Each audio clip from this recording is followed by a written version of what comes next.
largamos con la dinámica del taller, una presentación y de qué trata el proyecto Impulsa Industria, para luego pasar a lo que es la exposición de Maximiliano y Alejandro, de alrededor de una hora, y al final hacemos un cierre con las preguntas que hayan surgido.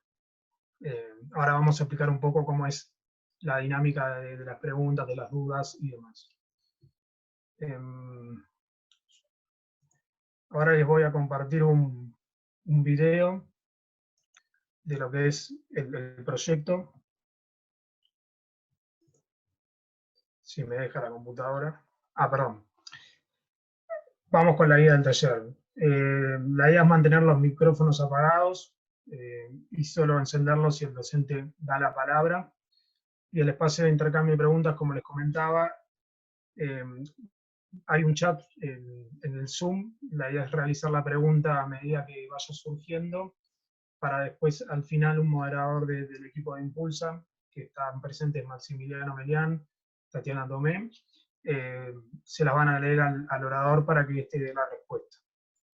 Es un poco una forma de tratar de no interrumpir la exposición del taller, que es corta, y darle un poquito más de dinámica. Te presentamos Impulsa Industria, una iniciativa de la Cámara de Industrias del Uruguay e INEFOP, creada para apoyar a las empresas en sus proyectos de desarrollo industrial. ¿Qué objetivos perseguimos? Apoyar el crecimiento de emprendimientos y microempresas, fomentar la innovación en las empresas industriales y trabajar en dos ramas con rutas integrales de apoyo. ¿Cuál es la realidad de las empresas industriales en nuestro país? Uno de los principales retos de estas es contar con productos competitivos que les permitan llegar al mercado internacional. Para ello, la innovación juega un rol fundamental. ¿Qué ofrecemos? Ofrecemos talleres, capacitaciones, asistencias técnicas, información de mercado, rondas de negocios, encuentros academia-industria y misiones comerciales y tecnológicas. Durante 2019 y 2020 realizaremos más de 350 actividades que llegarán a 700 empresas beneficiarias. Te presentamos nuestros servicios. Impulsa Alimentos e Impulsa Materiales de Construcción. Trabajamos con la industria alimentaria y las empresas proveedoras de materiales para la construcción, organizadas en 3 rutas de apoyo empresarial, diseñadas a medida. ¿Cuáles son estas rutas? Ruta para mejorar el diseño. Ruta para innovar. Ruta para exportar. Impulsa Innovación. Apoyamos a las empresas en su proceso de modernización hacia la industria 4.0. Además, en Impulsa aplicamos el modelo de innovación abierta, donde las empresas generan ideas y proyectos en cooperación con estudiantes, investigadores y expertos, creando células de innovación. También generamos capacidades permanentes en las empresas para innovar, trazando el rumbo de la innovación, conformando equipos para innovar y gestionando las ideas innovadoras.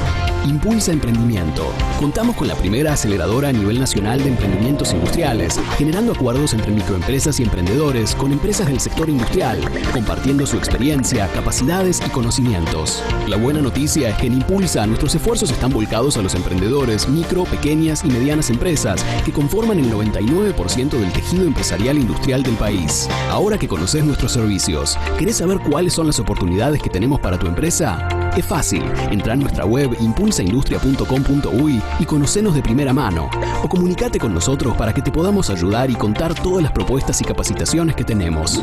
Te invitamos a ser parte del proyecto que llevará el desarrollo de la industria nacional a otro nivel.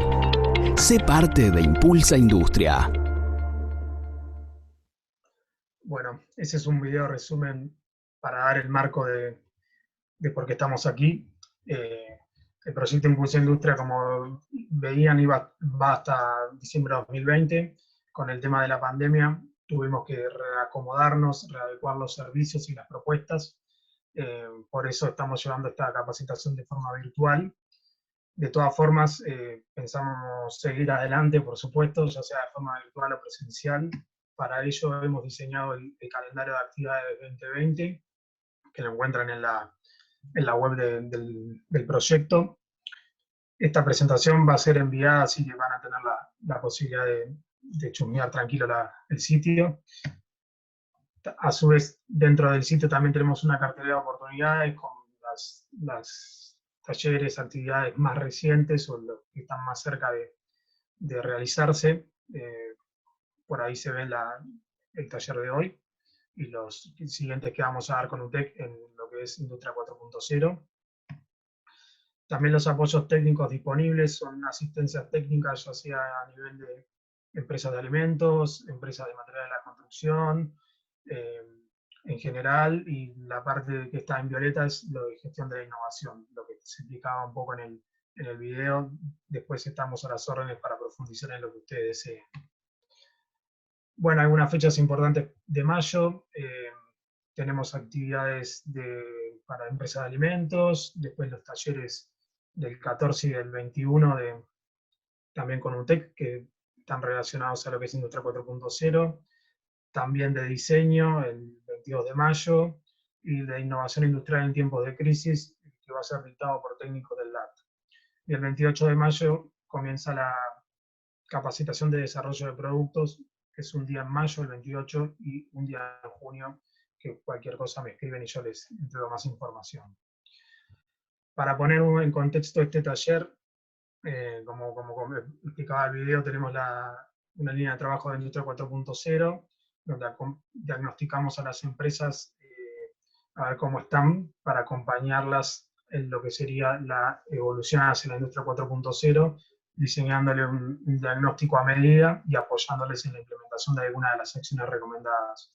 Como se ve en el polígono ahí del medio, los talleres con foco en las principales tecnologías de la Industria 4.0 es un poco esto, relevar cuáles son las más importantes para acercar a las empresas este tipo de tecnologías. También hemos creado un protocolo de prevención y actuación para las pymes industriales, esto en el marco de la Cámara de Industrias, que es libre, descarga gratuita. Y bueno, y allí nos pueden seguir en las redes sociales, tuitear el taller de hoy con el hashtag Impresión 3D Uruguay. Y para cerrar esto se los vamos a enviar a ustedes a modo de encuesta de satisfacción para tratar de seguir mejorando en lo que son nuestras actividades y acercarle a las empresas capacidades para las necesidades que tienen hoy en día. Así que sin más le entrego la palabra a Alejandro y a Maximiliano Dutec, que son quienes van a estar dándonos el taller. Adelante, Alejandro. Buenas, ¿se escucha? Sí.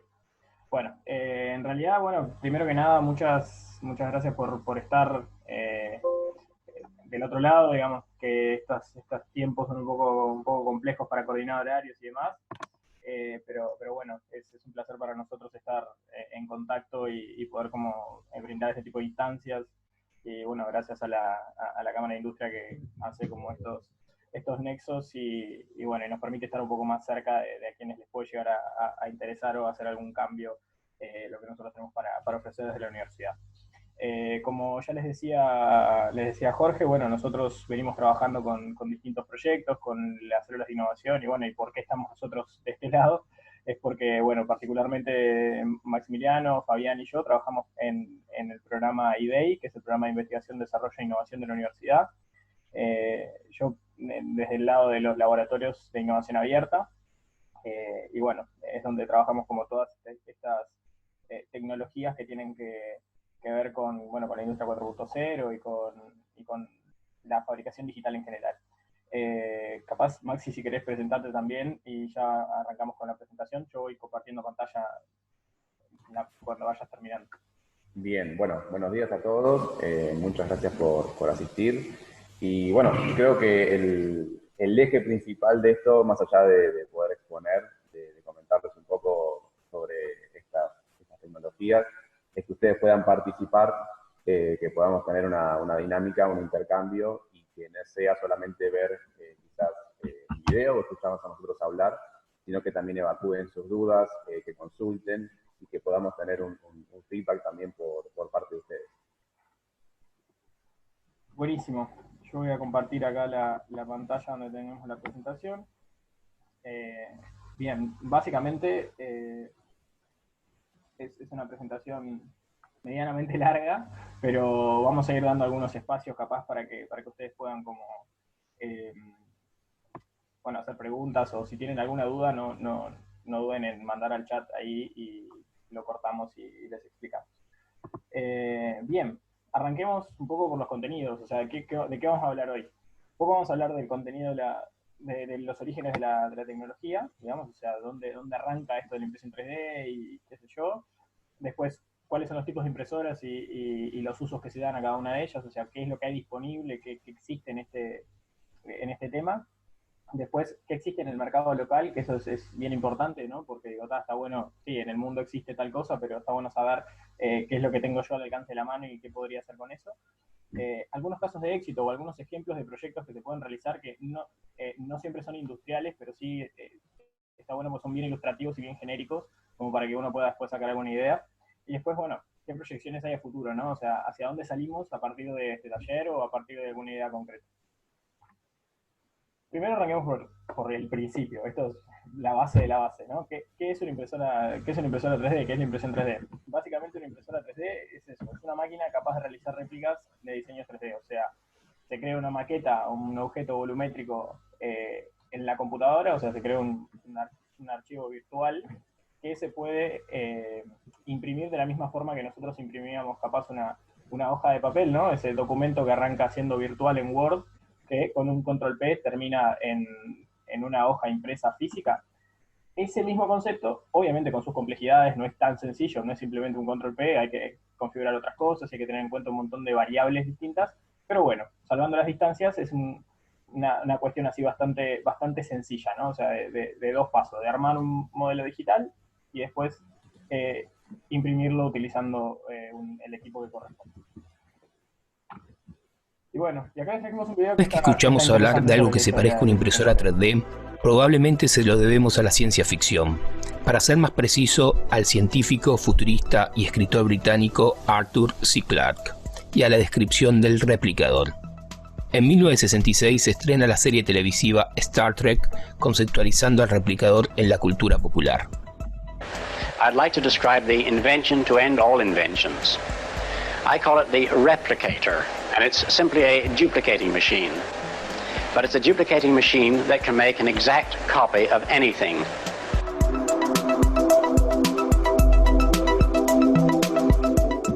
En mayo de 1980, el Dr. Hideo Kodama, del Instituto Municipal de Investigación Industrial de Nagoya, Japón, solicitó una patente para un sistema de prototipado rápido de fotopolímeros.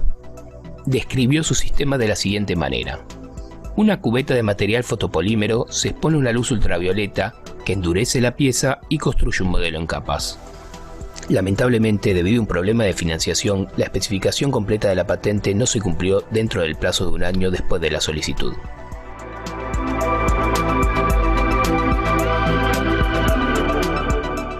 Alain Lemaitre, en ese momento un joven ingeniero electroquímico que estaba llevando a cabo una investigación básica sobre geometría fractal.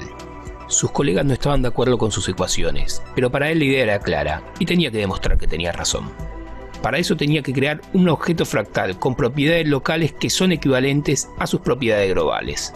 Pero debido a la forma compleja de tal objeto, ninguna máquina de la época permitía tal creación. En una cantina, Lemaitre habló sobre su problema con su amigo Olivier de Witt.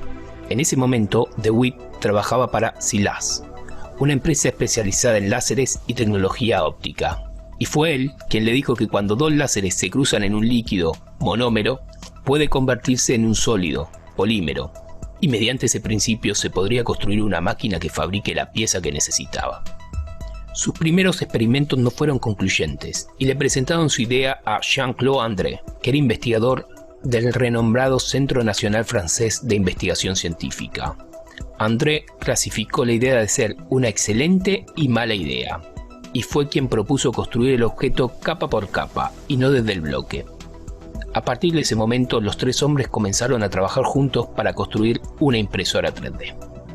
El 16 de julio de 1983 presentaron su patente para el proceso de estereolitografía. La aplicación de los inventores franceses fue abandonada por la Compañía General de Electricidad Francesa y Silas. La razón abducida fue por falta de perspectiva empresarial.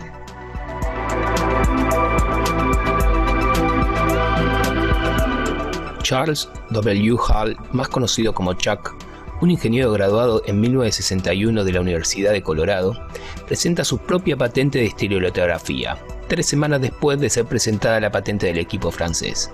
Finalmente obtuvo la patente el 11 de marzo de 1986.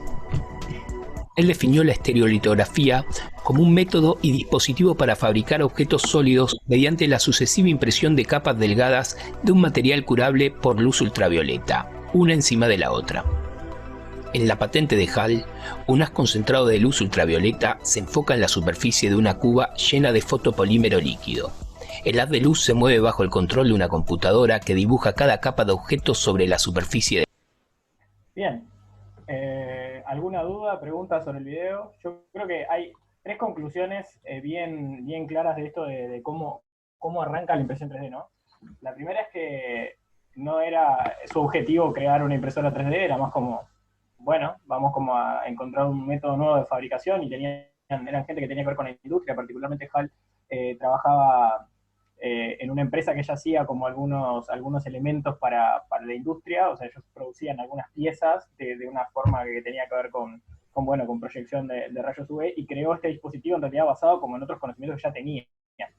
Por otro lado, que el tema de las patentes y el poder pagar para tener la patente de un producto puede llegar a ser una limitante interesante, ¿no? Vieron cómo pasó en el caso de los japoneses que habían diseñado este mismo concepto, pero no llegaron con los tiempos y con el capital como para armar algo de esto, y que en una conversación de bar puede llegar a salir un invento que cambie el mundo para siempre, que eso creo que los franceses lo han dejado bastante claro, y nada, así que no subestimen el poder de los bares.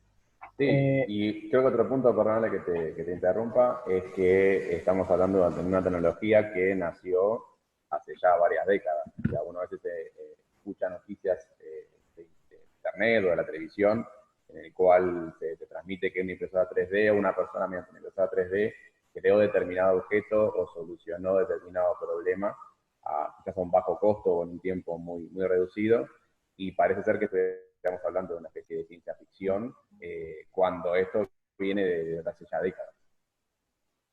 Exacto, en realidad es importante como esa cuestión de entender que llega a nuestro tiempo de una forma tan popularizada, debido a que, claro, es algo que existe hace un montón de años, o sea, 30 años o más, y claro, ya ha sufrido como un montón de cambios y un montón de avances como cualquier otra tecnología. Entonces, entender que si bien es algo que tiene mucho peso en esto de la industria 4.0 y en lo nuevo, en lo innovador, es algo bastante viejo. En realidad es algo que ya existe hace bastante tiempo, al menos como concepto. Bien. ¿Qué tipos de impresoras existen? O sea, que eso es como interesante, porque en realidad el concepto de impresión 3D se derramó en un montón de ramas de tipos de equipos y de tipos de tecnología que fabrican añadiendo material por un montón de sistemas distintos. El más común es el que está marcado en rojo, que es el que creo que todos deberíamos conocer o más o menos conocemos, por un tema de costo, de accesibilidad y de que, claro, están en el mercado. Vas al supermercado, no sé, vas al Giant, capaz, o a tienda inglesa, y podés encontrar una impresora 3D por ahí en alguna góndola como para comprar. Eso existe hoy, o sea, es algo que puede suceder. Esas impresoras en realidad son las impresoras de FDM, que son las que están marcadas en rojo ahí en la presentación. Que bueno, ahora vamos a ver bien cómo funcionan, pero bueno, fueron revolucionarias en lo que respecta a la accesibilidad de las piezas para construirse y por lo tanto el costo que tienen. O sea, es lo suficientemente accesible para tener una en el living de nuestras casas, y eso ya de por sí es un cambio interesante en la forma en la que las personas se comportan frente a los productos, o sea, frente a cómo nos enfrentamos al mercado y a las cosas que queremos tener, ya no tanto como consumidores, sencillamente consumidores, sino que en algunos casos como creadores de cosas. Y eso es bien interesante, y por eso también como destacar esta tecnología en particular. Sí, después, Ale, te interrumpo un segundito de vuelta. Creo que de hecho la mayoría hoy en día ha podido como apreciar este tipo de tecnología FDM, que se ha vuelto un poco como la vedette, con el tema de combatir el COVID-19. Ha habido un montón de personas, como decías vos recién, en sus casas, quizás que, bueno, habrán ido a un supermercado o a una tienda, compraron su impresora 3D FDM a un costo razonable y la tiene vendida en su casa fabricando protectores, protectores faciales, que son los que se han desparramado hoy por todo el mundo. Hay distintos modelos, pero bueno, que la gente en sí los está produciendo. Exacto, eso es súper interesante y bueno, creemos que también es o sea, es una como de las tecnologías que cambió el juego con respecto a la impresión 3D, ¿no? O sea, que motivó esta expansión masiva. Creo que el SLA no lo hubiera logrado, de hecho, no ha logrado generar esa masividad. Bueno, y hablando de SLA, tenemos el SLA y una tecnología que es como sumamente parecida, pero sí logra costos bastante más bajos, que es el DLP. Ahora también vamos a ver de qué se trata. Después hay algunas tecnologías un poco más avanzadas o que no son tan accesibles como pueden ser bueno, yendo al otro extremo, digamos, el de MLS, que son tecnologías para trabajar con metales, y ahí sí son máquinas que son bastante complejas de encontrar, que de hecho creo que hasta el momento en el mercado uruguayo no existen, o sea, no hay, no busquen porque no hay. Son cosas que hay afuera y que son súper caras, pero también permiten hacer cosas como eso cuando vemos de, bueno, ¿se puede imprimir una turbina de avión? Sí, se puede imprimir una turbina de avión, pero necesitas una máquina de estas que valen muchísimo. De hecho, valen mucho más que una turbina de avión. Así que, nada, tiene que ver con esas cuestiones de que, claro, cuanto más hacia la derecha nos vamos en esta división de las tecnologías, más difíciles son de encontrar. Hasta el SLS, yo les diría que en este país vamos a tener como acceso, pero después mucho más allá es un poco más complicado porque los materiales con los que se trabaja y la complejidad para construir los equipos hace que sean demasiado caros. O sea, son súper caros los materiales, son súper caros los equipos, y los sistemas de fabricación de cada uno de ellos es bastante complicado y hay que tener un montón de expertise para poder usarlo correctamente, porque ahí es como hay que saber. ¿Hasta acá alguna duda, alguna pregunta? Seguimos. Bien, y ahora como yo les decía, desde lo anterior, ¿no? O sea, habíamos visto que las tres más comunes eran, ¿no? De izquierda a derecha, el FM, el SLA y el DLP, y el SLS, que acá iba a ser como una puntualización. Son estos tres tipos de máquinas que se ven en la pantalla, o sea, la típica impresora FM, esta es una impresora sumamente icónica, porque justamente la que está en la pantalla es una Prusa, que bueno, si no me equivoco, Joseph Prusa, el creador de esta impresora, es el primero en crear esta impresora que tiene un montón de partes autorreplicables, o sea, las partes de la impresora son impresas en 3D. Entonces eso ya abre como una beta de, ¡apa! Es interesante esto. Porque ya no dependemos de una industria que inyecte todos los plásticos que nosotros necesitamos para armar este dispositivo, sino que en realidad el dispositivo puede autoimprimirse. Y eso es como bien interesante. Después está la Formlab, que es esta que está en la parte superior. En la parte superior tenemos esa impresora que es de en realidad lo crearon unos chicos en Estados Unidos con la idea de que fuera bastante como accesible, y lo han logrado, o sea, han logrado que la Formlab se popularice, no se ha popularizado como como una Prusa probablemente, porque es un equipo bastante más caro, pero sí tiene ese impacto que no han tenido otros equipos, como puede ser la sintetizadora que está en la parte inferior de la pantalla, que bueno, eso sí es una máquina de SLS, y si bien es una máquina accesible, es una máquina mucho más cara, que puede trabajar con otros materiales, con otras cosas que son un poco más complejas de conseguir, tanto con el SLA o con el FM, pero se pueden usar. Ahora, si les parece, llegando a este punto, vamos a empezar a profundizar un poquito en algunas cosas. Hay algunas preguntas acá en el chat que me parece que están buenas. Alguien preguntó qué características tienen y si hay stock en el país y si hay buen respaldo técnico. Son tres preguntas en una. Es tipo tramposo absolutamente todo, pero bueno, no pasa nada. Con respecto a las características, en términos generales, estas tres máquinas que estamos viendo acá tienen como características de capacidad de producción las mismas. O sea, las tres producen objetos de 20 por 20 por 20 centímetros. O sea, esa es como la capacidad volumétrica de lo que pueden hacer en una sola pieza. Después sí van a tener distintas capacidades para trabajar con materiales. Por ejemplo, no sé, los polímeros que se van a trabajar en una máquina de SLA o de DLP son fotosensibles. entonces ahí el proceso químico que sucede y que permite que ese objeto se solidifique es distinto al de las otras, entonces los polímeros en sí ya son diferentes. Obviamente después con respecto al FDM, bueno, depende de los materiales que hayan de fusión de filamento, hay mucho más, o sea, hay muchos más filamentos. El SLA tiene pocas resinas, porque en sí hay pocas máquinas, entonces como hay pocas máquinas, también conseguir en el mercado local una variedad de resinas es un poco complicado. O sea, las máquinas estas existen, se pueden comprar en plaza, pero sí es algo difícil de conseguir variedad de máquinas y variedad de materiales, porque claro, como les decía, ya no son tan populares como las de FDM. Y bueno, y las sintetizadoras, las DSLS, directamente no hay. De hecho, Ale, si puedo ahí, te meto un chascarrillo. En la comparación básica entre lo que es FDM y SLA o DLP, quizás hay una pequeña diferencia de precio, no tanta en el precio de la máquina en sí para poder adquirirla, pero sí van a notar una diferencia bastante amplia en lo que es la materia prima. La materia prima del FDM, como se ve ahí en la imagen, son unos carretes, que es un hilo de plástico que se va introduciendo dentro del cabezal y se funde, y en cambio, tanto las SLA como DLP, como decía Alejandro, es una resina fotosensible, o sea, es una resina en estado líquido, que se solidifica. Esa resina, hacemos una comparación básica, el kilo de material, que es el carrete que ven ahí arriba en la imagen de la prusa, está alrededor de los $30. Y el litro de resina fotosensible ronda quizás ya estamos hablando de casi $100. Entonces hay una diferencia bastante amplia. Obviamente que la calidad de pieza en cuanto a lo estético es un poco mejor en lo que es SLA y DLP, pero a tener en cuenta el consumible que es el material es un tema no menor en cuanto a precio. Buen día.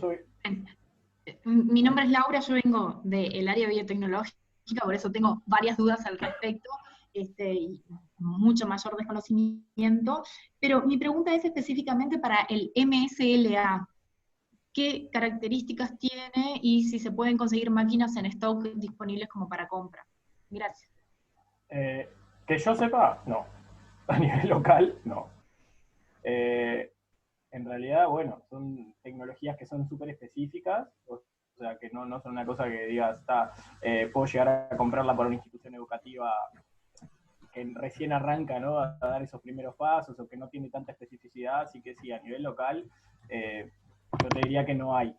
De todos modos, hoy en día la posibilidad de importar tecnologías es está súper a la mano, no es algo que tenga demasiada complejidad, y bueno, nada, ahí hay que ver qué hay en el mercado como para traerlo a costos accesibles, pero no, a nivel local, en stock, no creo que haya. O sea, yo no conozco, nunca he hecho las averiguaciones, pero como tenemos mucho contacto con toda la red de proveedores y demás, conocemos más o menos qué es lo que ofrecen y nunca nos han ofrecido, así que sería raro que lo tengan y no te digan si no querés comprar una. Así que... bien, seguimos. Arrancamos por el principio. Este es el primer modelo, ¿se acuerdan que les habíamos dicho como la primera tecnología que se inventó en realidad fue la de DSLA? Me parece algo que es una locura porque es mucho más compleja que el FDM. O sea, es como bien interesante, ¿no? Arrancaron por arriba, es como aprender a correr antes de aprender a caminar. Pero bueno, es la primera que se inventó y está bueno ver muy resumidamente cómo funciona, o sea, qué es lo que hace que ese proceso funcione y tengamos el producto físico después de la impresión. Y a su vez es interesante porque los formatos que se usan para imprimir, el formato más común de ellos es el STL, que bueno, específicamente viene de esta palabra, ¿no? De estereolitografía. Poco simpática, pero por eso le pusieron STL al formato. Así que bueno, nada, era introducción de esta nada más. La estereolitografía consiste en una bandeja que contiene fotopolímero líquido, el cual se polimeriza, es decir, se convierte en sólido por acción de luz ultravioleta. Un láser ultravioleta traza una sección transversal de un objeto sobre la resina. y de esta manera se forma una fina capa sólida.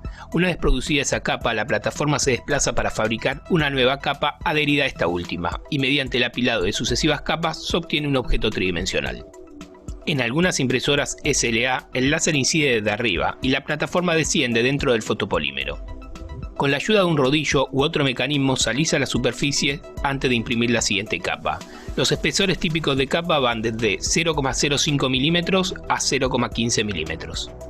En otras impresoras SLA, el láser incide desde abajo en una bandeja con fondo transparente y la plataforma asciende luego de cada capa. La estereolitografía necesita de estructuras de soporte para fijar la pieza a la plataforma y otros soportes dependiendo de su geometría. Una vez que la pieza tridimensional se ha completado, esta se sumerge en un baño químico, normalmente de alcohol etílico, que retira el exceso de resina. Luego se retira la estructura de soporte en forma manual.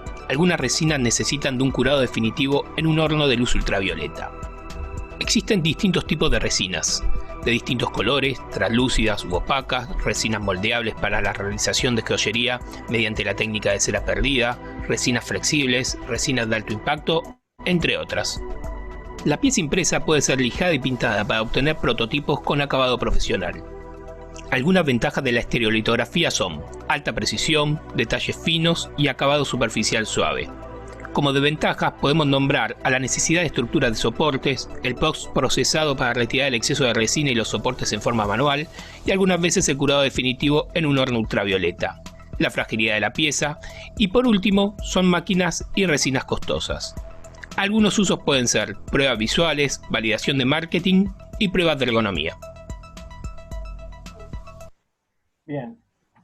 También hay un tema ahí que creo que es general, es bastante como transversal a todas estas tecnologías, que es el tema del tiempo. Este tipo de tecnologías lo que nos obligan a hacer es a repensar qué es para nosotros rápido o lento. La gente te dice... No, porque claro, la impresión 3D tiene esa característica de ser rápida y más económica y un montón de cuestiones para fabricar productos. Y te preguntan, ¿y cuánto demora? Yo le decís 14 horas. Una pieza determinada, ¿no? Redondita, chiquita, de este tamaño, por ejemplo, que tiene mucho detalle, entonces demora mucho. Y por supuesto, eso hace que la gente diga, pero tan rápido no es. Digamos, porque 14 horas es un montón de tiempo. Y ahí es cuando decís, bueno, rápido con respecto a qué. Digamos que si tuvieras que hacer una matriz para hacer esto, listo. O sea, ya es más rápido que eso. Porque si tuvieras que ponerte a hacer una matriz para hacer esto, a veces ni siquiera se puede hacer con una matriz. Entonces ahí es donde estas tecnologías creo que nunca se menciona como el tema del tiempo, como una limitante, pero sin duda es que el tiempo es una limitante. O sea, no todas las máquinas son suficientemente rápidas como para ser convenientes para hacer determinadas cosas. Para hacer otras, por supuesto que son sumamente convenientes. Para prototipar algo, para testear, como decía en el video, bueno, para probar algo puntual, hacer algún testeo se puede hacer, es súper práctico, súper rápido y se hace arriba del escritorio. O sea, en ese sentido tiene un montón de ventajas. Capaz que si me decís para producir 5.000, los métodos tradicionales siguen siendo los más eficientes para hacer ese tipo de cosas. Muchas veces no se puede hacer exactamente lo que uno quiere hacer, pero sí se pueden hacer. Perdón, sí. Me interrumpo. De hecho, de esta tecnología SLA, que trabaja con láser, de las tecnologías que se mueven con materia prima líquida fotosensible, es la más lenta, porque, como verán en la imagen recién de la explicación, el láser tiene que ir cubriendo o barriendo toda la sección del objeto hasta poder pasar a la siguiente capa. Cosa que, por ejemplo, cuando lleguemos al video de DLP, vamos a ver que en contrapunto se hace con una sola proyección toda la sección de ese objeto. Entonces hay que ir también como diferenciando en el tema del tiempo, como decía Alejandro, qué tipo de tecnología es la que nos anima. Exacto. Si les parece, ya pasamos al FDM y arrancás vos, Maxi. Vale. Que tomaste ahí la posta. Bien, perfecto. FDM significa modelado por deposición fundida. Esta es una tecnología de impresión 3D que consiste en calentar un termoplástico por encima de su punto de fusión, al que luego se lo fuerza a salir por una boquilla con un pequeño orificio, normalmente de alrededor de 0,4 milímetros de diámetro. Se usan esos pequeños hilos para dibujar capas y por el apilado sucesivo de capas se obtiene finalmente un objeto tridimensional.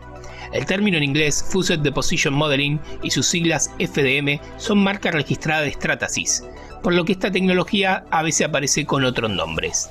El proyecto RelClap llama a esta tecnología fabricación con filamento fundido o FFF. 3D Systems la llama PJP, Plastic Jet Printing, y Sortrax LPD, Layer Plastic Deposition. No todas las impresoras FDM trabajan con filamento, algunas trabajan directamente con pellets, que son pequeños pedacitos de plásticos. De esa forma es como normalmente se vende la materia prima. Bien, bueno, como hemos creativo dicho... con los nombres, Maxi. Sí. Es un mundo de nombres. No, básicamente, o sea, la tecnología está conocida como FDM, pero como verán, como que ese nombre ya pertenece a la empresa Stratasys, que es la más grande y la más conocida hoy en día a nivel mundial en cuanto a impresión 3D. Básicamente es el tipo de tecnología de impresión 3D más barata, más accesible, como hablábamos hace un rato, y es posiblemente el modelo de impresora que se pueda llegar a encontrar en cualquier hogar hoy en día y siendo utilizado desde un niño, quizás adolescente, hasta, no sé, un ingeniero, como es el que presenta estos videos. Es una tecnología muy barata, es una tecnología que hoy en día presenta una amplia variedad de polímeros para poder trabajar, y su uso básicamente es para hacer prototipos rápidos, piezas en las cuales uno puede estudiar lo que es el volumen de la pieza, la resistencia, tolerancias, o sea, es hacer una instancia previa a lo que sería, por ejemplo, un matrizado de inyección, en donde uno tiene que invertir una cantidad de dinero bastante importante, y muchas veces lo que son los retoques de matrices suelen ser bastante caros. Entonces, a mi criterio es como la tecnología más barata o la iniciación a la impresión 3D de la forma más económica, y luego uno va experimentando lo que es procesar archivos tridimensionales, imprimir, hacer pruebas de diseño y hacer iteraciones, y una vez que se logra como ese nivel de prototipado rápido deseado, se puede ir incursionando en otras tecnologías como el DLP, SLA o quizás SLS, que es la más cara que podemos llegar a conseguir hoy en el país.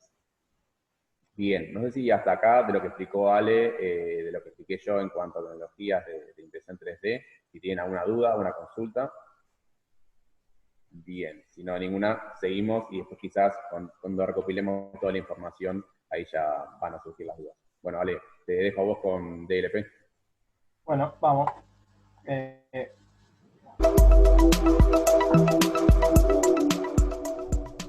El DLP o procesamiento digital de luz es una tecnología muy similar a la estereolitografía, ya que ambas se basan en la solidificación de un fotopolímero expuesto a luz. Pero la diferencia radica en que DLP utiliza un proyector como fuente de luz en vez de un láser. En realidad, el nombre DLP viene de la tecnología de proyectores, desarrollada por Texas Instruments. La imagen es creada por espejos microscópicos dispuestos en una matriz sobre un chip semiconductor, conocido como Digital Micromirror Device, algo así como dispositivo digital de microespejo, donde cada espejo representa un píxel en la imagen proyectada. DLP usa un proyector digital para mostrar una única imagen de cada capa en toda la plataforma a la vez.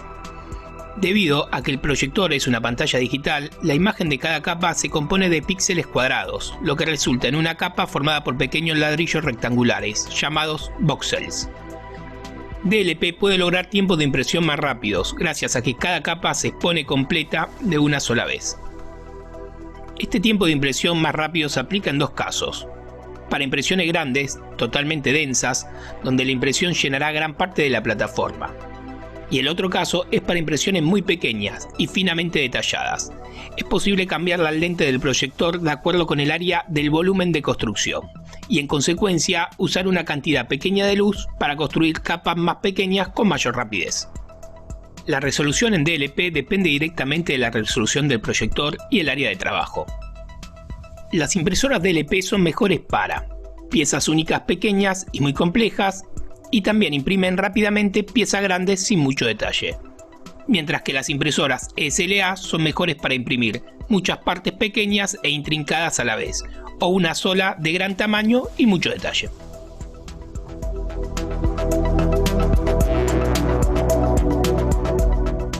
ahí, Laura, me parece que esta parte te interesa. Opa, vamos para atrás.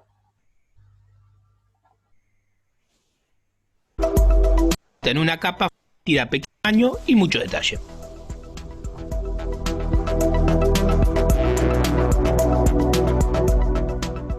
El SLA enmascarado, también conocido como DLP-LCD, es una tercera variante de la estereolitografía que utiliza como fuente de luz un display de cristal líquido LCD.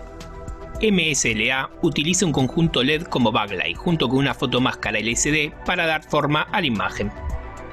Al igual que en DLP, la fotomáscara LCD se muestra digitalmente y está compuesta por píxeles cuadrados. El tamaño del píxel varía en función de cómo se fabrique la fotomáscara LCD, y los píxeles individuales se desactivan en la pantalla LCD para permitir el paso de la luz LED y así formar la capa resultante. Por lo tanto, la precisión XY es fija y no se puede escalar como en el caso de DLP. Esta tecnología permite que al día de hoy se consigan impresoras de escritorio de alta resolución por alrededor de $500, a los que obviamente hay que sumarle los gastos de envío y aduana.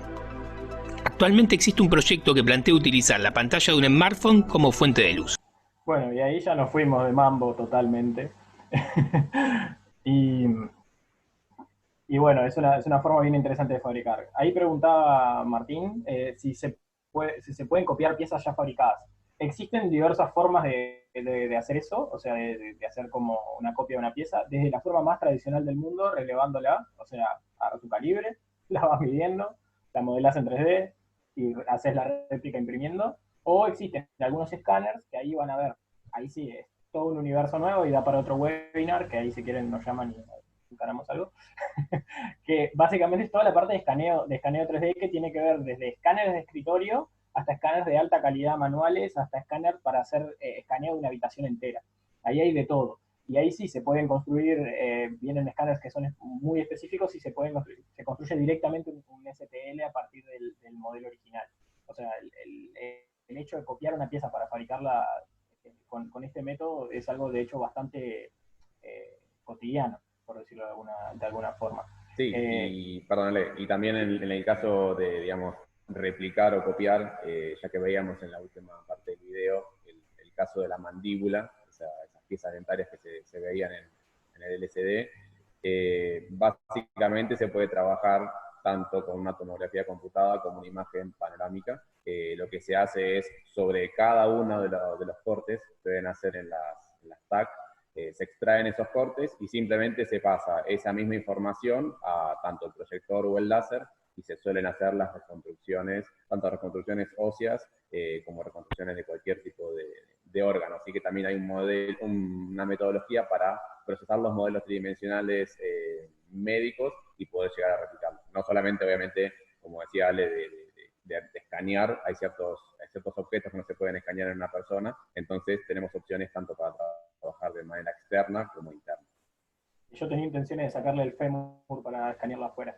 Claro. Pero bueno. A veces sí, pasa. Nosotros, de hecho, tenemos y esto es casi un chivo, pero no es, hay cursos abiertos en Edu, que es la plataforma de UTEC, y de hecho tenemos un curso abierto ahí que cualquiera se puede inscribir, que es sobre escaneo 3D específicamente, y están todas las tecnologías de escaneo 3D, y para qué sirve cada una, y hay videitos de todo. Ahí se entiende bastante bien cuáles son las aplicaciones industriales, y creo que también hay alguno para medicina, y tenemos uno específico de reconstrucción ósea para impresión 3D, o de reconstrucción de material vivo, por decirlo de alguna forma. Esto que mencionaba Maximiliano, hay un curso específico para aprender a hacerlo, y están abiertos en Edu, así que nada, si les interesa también después capaz que podemos pasarle esa info para que entren, se inscriban, digo, eso no tiene como ninguna restricción, no hay ningún requisito previo, y arrancamos de cero. Así que eso está bueno. Sí, ahí Laura comentaba. Después, en todo caso, les pasamos los enlaces para que se puedan inscribir y vean también toda la cartilla de curso. Buenas, seguimos. Y bueno, y acá algunos casos de éxito, que en realidad no necesariamente son industriales, digamos, tratamos de sacarlo como de esa perspectiva. Sí podríamos haber puesto alguno. De hecho, en Uruguay una de las cosas que se hace bastante es, por ejemplo, el desarrollo de envases. Cuando se va a hacer un rediseño de envase, se matriza en base a un modelo que ya se probó, que eso es bastante interesante. Yo, desde mi trabajo como en el área privada, he participado en muchos proyectos de eso, de rediseñar un envase y hacer esas cosas, y es algo que ya tiene como un cierto campo, ¿no? O sea, ya hay bastante gente probando con estas cosas y utilizándolo y viendo como algunos cambios. También hay otros casos en medicina, que son casos de éxito que se han utilizado bastante. La cátedra de traumatología, por ejemplo, UDELAR, tiene su propia impresora 3D y trabajan con esto de imprimir huesos en base a las tomografías. O sea, como que ya hay un cierto campo a nivel local en el que se trabaja con estas cosas, pero bueno, quisimos traerles como otros proyectos con otra perspectiva que pueden llegar a ser como interesantes ahí como para aprenderse la lamparita de qué se trata esto y de qué cosas se pueden hacer más allá de lo que uno puede imaginarse como más intuitivamente. Maxi, si querés. Bien. Sí, estos proyectos que les voy a comentar, tratar de hacerlo brevemente, fueron todos proyectos que surgieron dentro de los laboratorios LAVA, UTEC, y están todos relacionados con estudiantes de nuestras carreras y participantes externos. Eso es un dato no menor y cabe destacarlo. El primer proyecto que les voy a comentar, que es el que figura en pantalla del aerogenerador, básicamente surgió a partir de, como comentábamos recién, estos cursos y capacitaciones que solemos dar.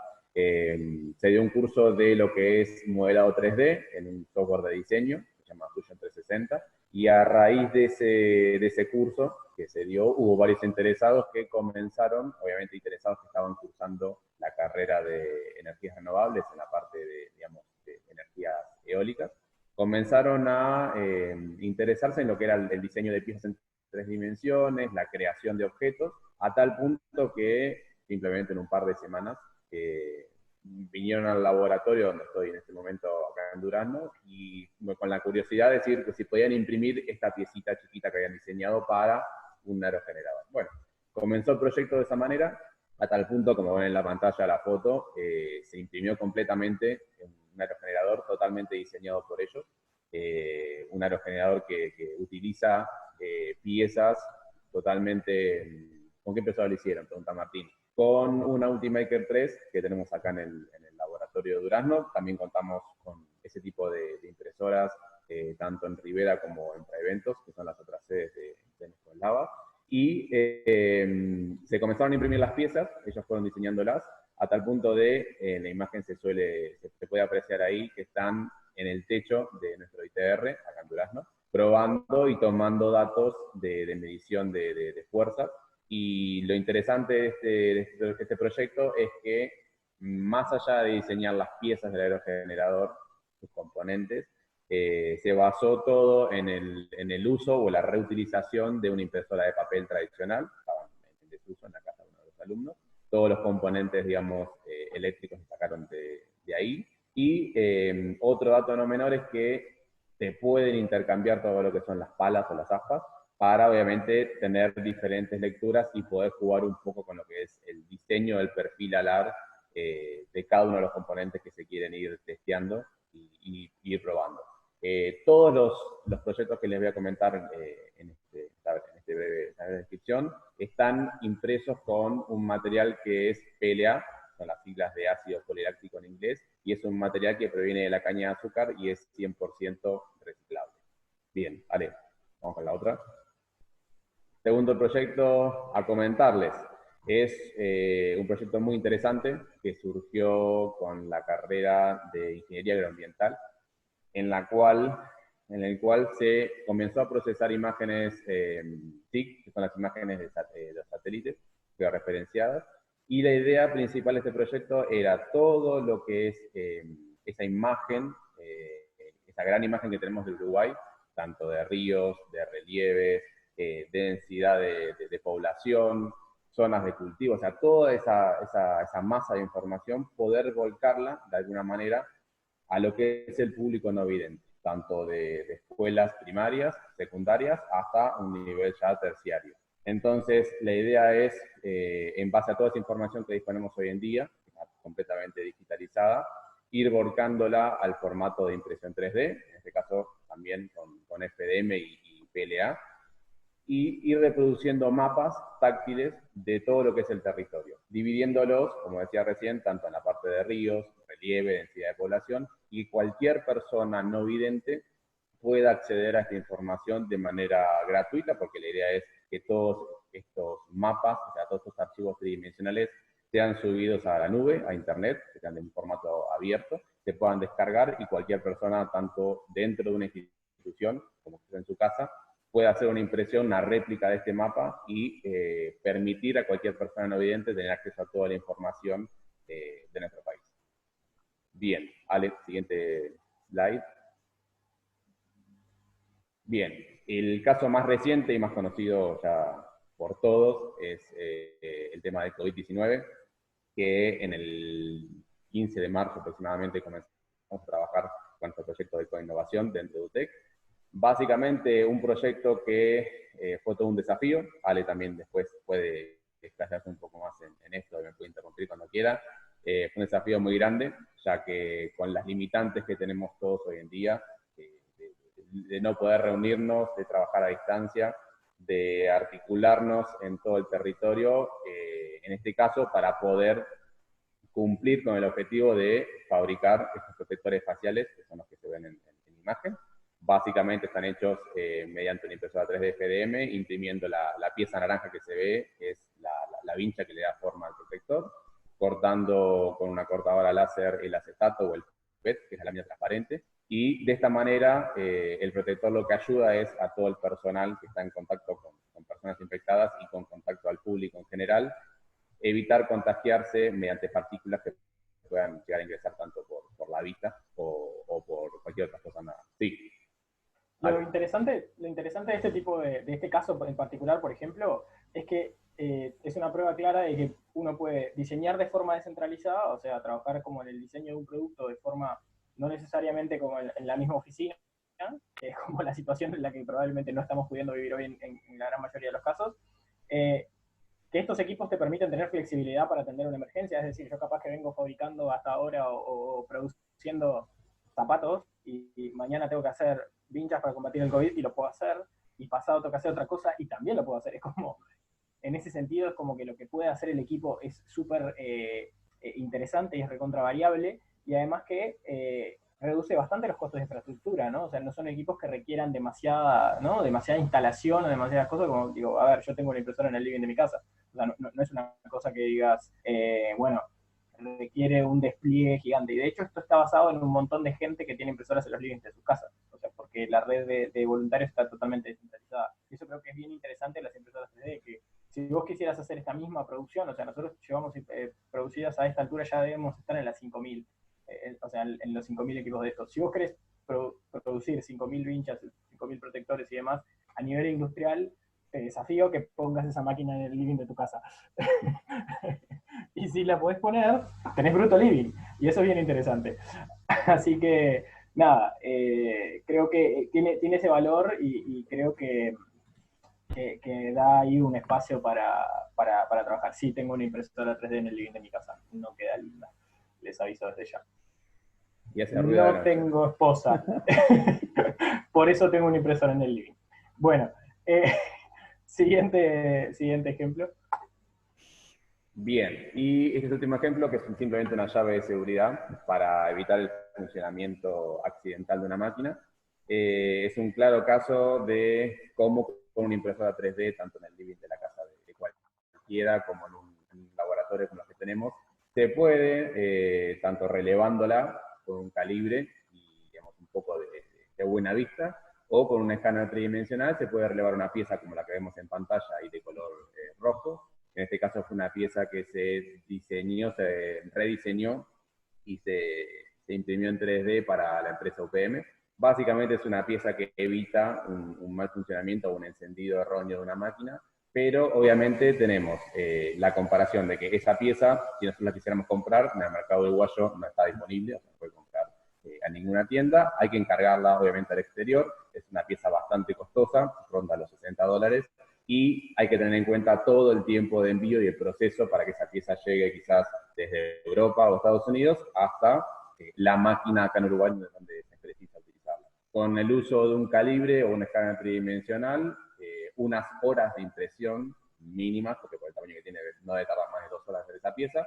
Ya contamos con esa pieza impresa que se puede testear y mejorar, y si esa pieza queda bien y el diseño se cierra, se pueden replicar 10, 15, 20 a las que sean necesarias, se pueden hacer llegar a cualquier punto del país en horas o días simplemente. O sea, es un caso que se puede replicar tanto, bueno, es un caso particular para UPM, pero lo podemos hacer cada uno de nosotros con los conocimientos básicos y una impresora 3D desde nuestra casa, desde nuestro estudio, y podemos solucionar un problema cotidiano, que es un problema que es un poco más industrializado con respecto a la reparación o la mejora de una máquina, por así decirlo. Bien, Ale, si querés, continuamos con los slides. Bien, y ahora, llegando, ¿no hay dudas, preguntas sobre estas cosas? O sea, vieron que no necesariamente es tipo producir un producto que ya se estaba haciendo, sino que, bueno, puede ser casos como, por ejemplo, el trabajo con el aerogenerador, ¿no? Eso de, bueno, arrancó de cero absolutamente y terminó, o sea, se puede hacer algo que quizás no existía, porque este modelo en realidad es único, o sea, no tiene un correlato real porque no está hecho con las dimensiones reales, o sea, todas las piezas ahí adentro están adaptadas y diseñadas por los estudiantes, entonces, y funciona, además. Como que ese tipo de cosas son viables, también es viable el tema de esa fabricación descentralizada con pocas características de industria clásica.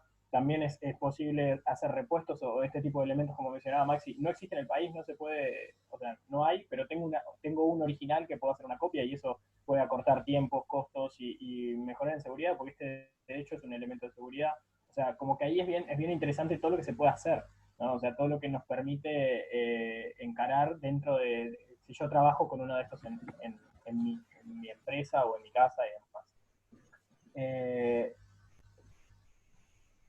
Pregunta Martín, ¿hay algo sobre eso ahora más adelante? ¿Te parece si lo dejamos ahora cuando lo explique Maxi con respecto a lo de la matricería? Ahora tenemos un ejemplo particular sobre eso.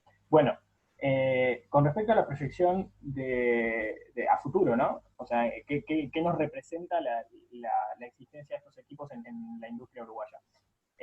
Primero tiene que ver con la optimización de los tiempos de producción. O sea, creo que estas tecnologías tienen un amplio impacto en esa optimización de tiempos.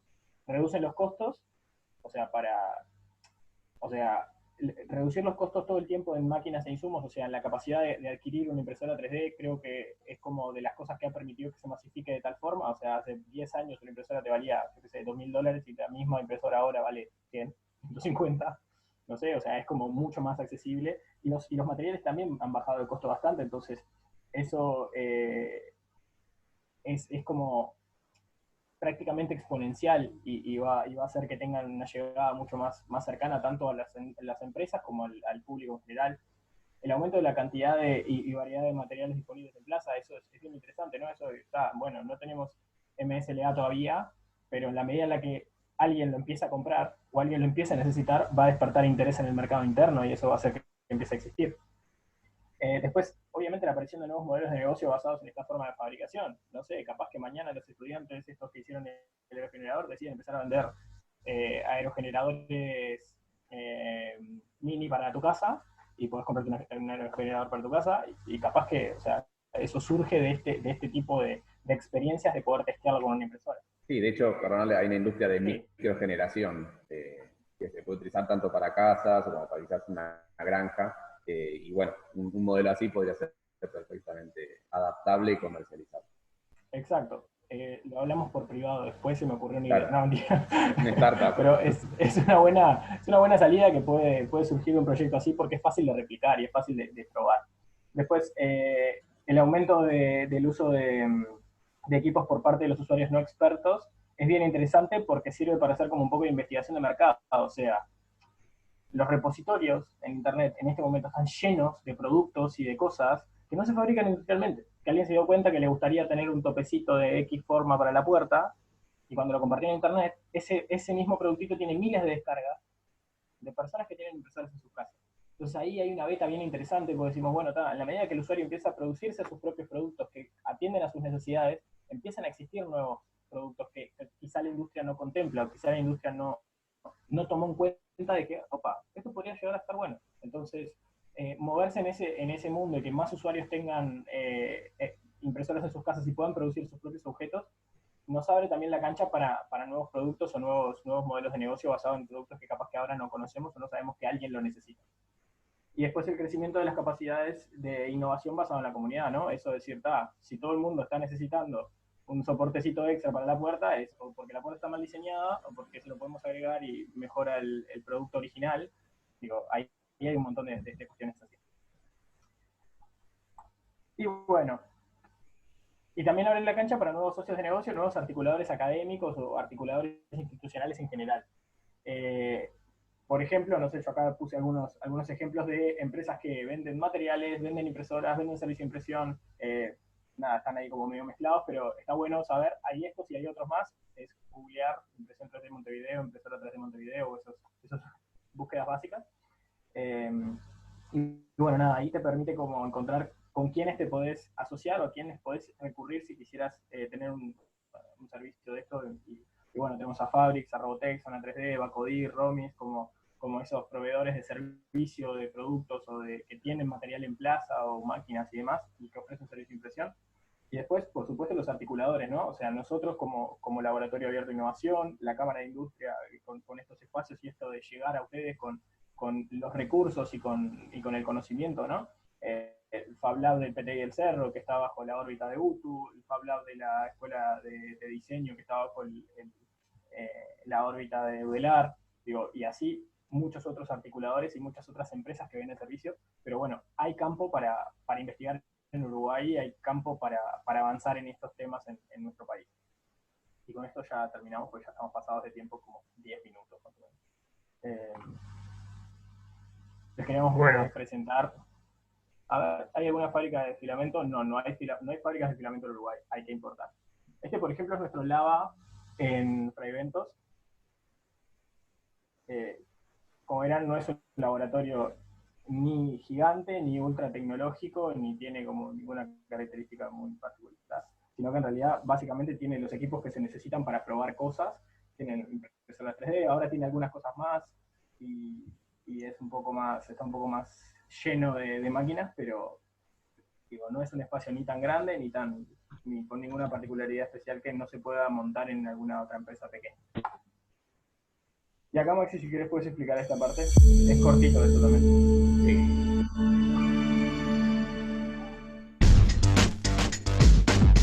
Hazelton Casting Company is a jobbing foundry that specializes in the production of complex geometries in a wide range of metallurgies. The 3D printer or the additive manufacturing element really fits our market niche. We service a customer base that requires oftentimes parts in a very short time frame. One of the benefits is it allows us to warehouse our customer's design on a thumb drive or a hard drive rather than storing their design in the form of a fixed pattern made of wood or metal or plastic that's going to occupy space in a warehouse. The typical order cycle begins with our customer providing us with a 3D model of the part that they're looking to acquire. Once we have that workable model, we take that and we apply our engineering to that. That file then gets uploaded to the Viridis system, and we press print, and we have a mold in works. The Viridis RAM system operates with a robotic arm that makes a pass across the steel table. And while it's making that pass, it's depositing a layer of sand, which is then swiped level by a leveling fence. And then behind the leveling fence are the printer heads that deposit the chemical that activates the mold, that makes the mold hard and makes it resilient enough to be able to pour metal into. And then the sand that is not used to produce the actual mold will then be recycled back into our process for use for future production. We go through a cleaning process to remove any loose sand, and then we introduce it into our foundry for mold coating, closing, and then pouring. The design engineer also appreciates the Viridis system. Additive manufacturing allows us to produce casting geometries that were previously unavailable to the conventional foundry. We don't have as many constraints of geometry that we would have had in the standard foundry. Our customer reaction to the additive manufacturing product has been very positive. Our customers appreciate the ability to move from design to actual working part in a timely fashion. The quality level that we're able to provide through the Viridis process allows us to equal or improve the quality that we see in conventional foundry products. A casting produced today with the Viridis process 10 years from now will be of the same quality, the same geometry as the casting on day one.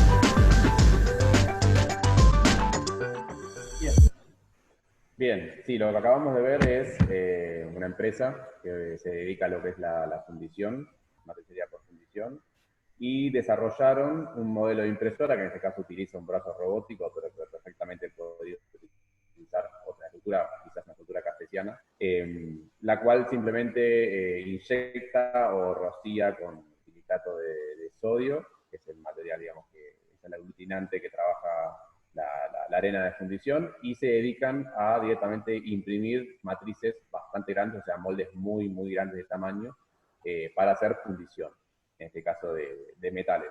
Obviamente este concepto se puede trasladar a otro tipo de tecnologías. Obviamente habría que tener máquinas gigantes para hacer matrices tan grandes, quizás en polímeros, como veníamos viendo hasta el momento, pero es un claro ejemplo de que se puede industrializar los procesos con impresión 3D, y se puede romper ese molde de tamaño de los 20 centímetros cúbicos, que es el estándar de impresión 3D. Martín hace unos minutos preguntaba si se podía llegar a imprimir o hacer una matriz de un par de metros cúbicos.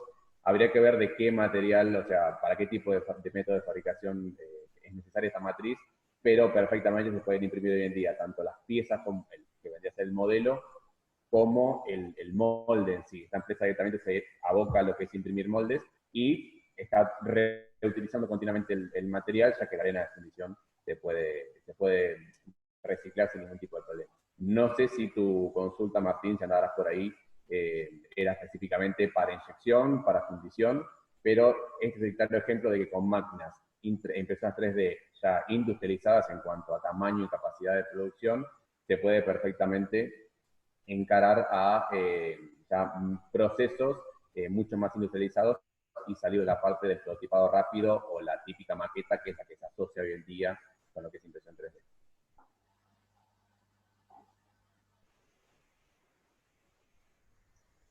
¿Algo de ese tamaño? Sí, ahí lo veo a Martín. Está muteado. La cámara está Ahí muteado. Pero... Por ejemplo, si quisiéramos copiar esta pieza plástica o más grande, podemos diseñar e imprimir piecitas chiquitas para después hacer una matriz en fibra de vidrio. Quisiéramos, no sé si más o menos me explico. Sí, o sea, por lo que veo, esa pieza no supera el metro cuadrado de impresión, por la tenés en la mano sin ningún tipo de problema. Se puede tanto replicar parte por parte, o sea, con impresoras tradicionales, si tuviésemos muchas máquinas de 20 centímetros cúbicos de impresión, o si no, ya pasar a máquinas más grandes, ya semiprofesionales o profesionales en cuanto a la capacidad de producción, los materiales con los cuales trabaja, y perfectamente se podría imprimir quizás, no sé, 2 o 3 partes, ese modelo que vos recién mostraste en la mano, y a partir de eso poder tomarle un molde o sea, matrizarlo con fibra de vidrio, para luego, no sé, trabajarlo por laminado, por rotomoldeado, o por el método de fabricación en polímero, que es lo que entiendo que ustedes quieren poder llegar a trabajar. De hecho, yo hasta hace unos años trabajé en Argentina y me dedicaba a imprimir piezas para luego matrizarlas, o directamente imprimir moldes para poder laminar tanto fibra de vidrio, Kevlar o fibra de carbono. Así que perfectamente se puede utilizar impresión 3D y los costos de matricería serían muy bajos y el tiempo en el cual se obtiene el modelo es muy corto comparado con un método tradicional, como por ejemplo tallar un modelo en madera a mano.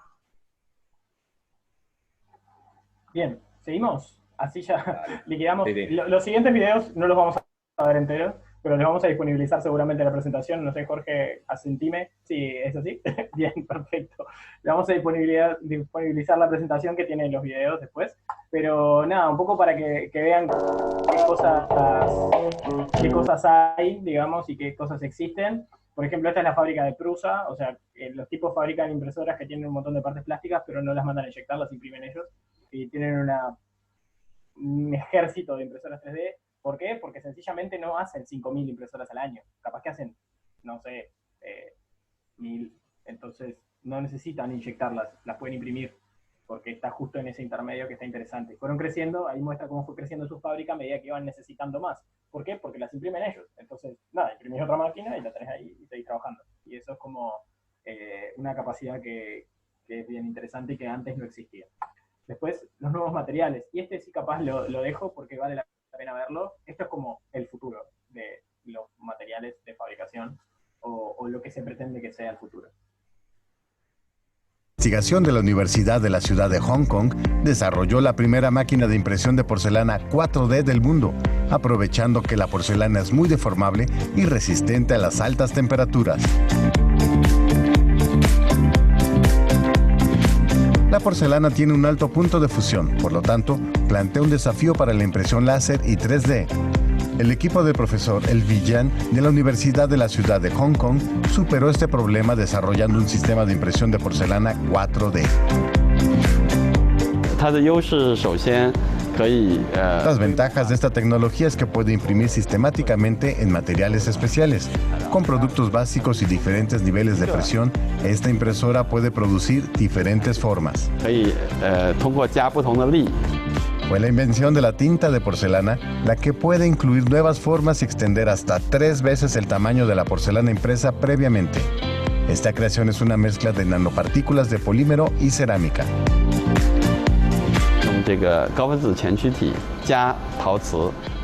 Esta porcelana se imprime sintetizando el precursor de polímero mezclado con porcelana.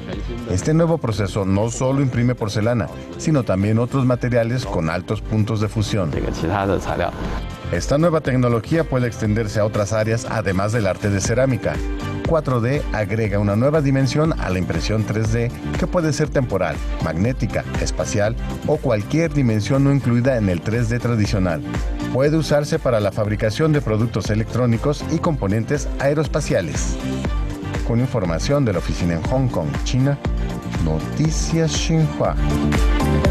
Estamos hablando de imprimir en 3D, pero con materiales que tienen comportamientos programables o comportamientos diferentes según el estímulo externo, digamos. Que ahí ya es otro nivel y capaz que lo dejamos para el futuro, para conversarlo. Pero nada, sepan que esto está ahí, está caminando y que en un momento vamos a poder explorar en quizás, no sé, materiales o productos que reaccionen al ambiente y que tengan un comportamiento mucho más sincronizado, capaz, con el exterior.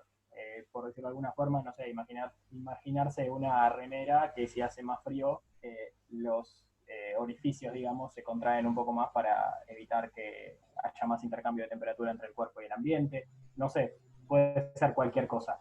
Así que es mejor no pensarlo y dejar que suceda nomás. Es eso.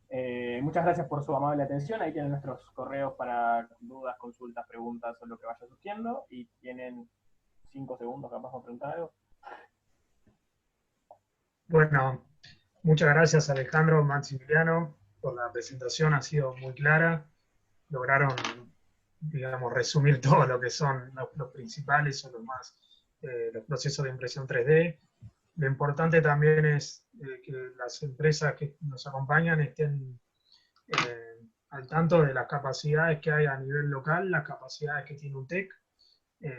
Todo esto, lo del COVID, lo puso en la primera plana, a las capacidades de la impresión 3D y al rol que ha llevado UTEC adelante como líder de todo ello.